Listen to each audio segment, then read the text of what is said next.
বর্তমান সরকারের সাথে আমরা গতকালও দেখা করেছি। আমরা 7 জন গিয়েছিলাম, প্রধান উপদেষ্টা স্যারের সাথে দেখা করে আসছি। তো উনি আমাদের আশ্বাস দিয়েছে।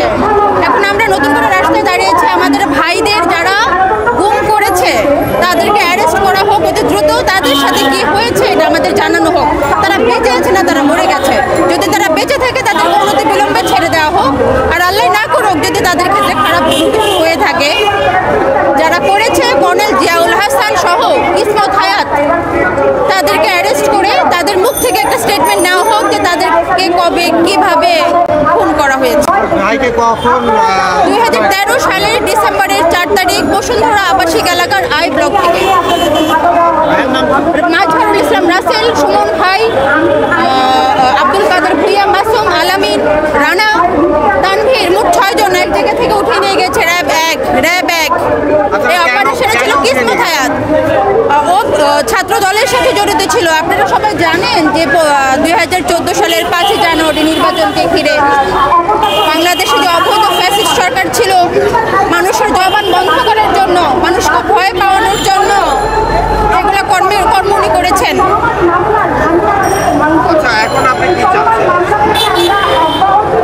আমি কর্নেল জিয়াউল হাসানকে অতি দ্রুত অ্যারেস্ট করা হোক। অ্যারেস্ট করে তার মুখ থেকে স্টেটমেন্ট নেওয়া হোক যে এই লোকগুলোর উনি কী করেছেন, কোথায় রেখেছেন।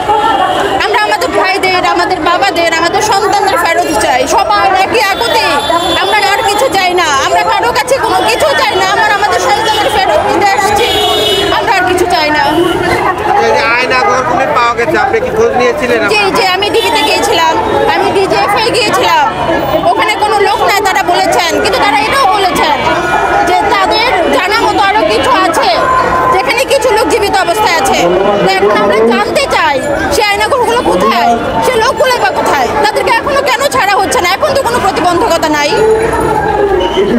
এখন কোনো প্রতিবন্ধকতা নাই, এখন কোনো হ্যাঁ না আমাদের মাথার উপর আর বসে নাই।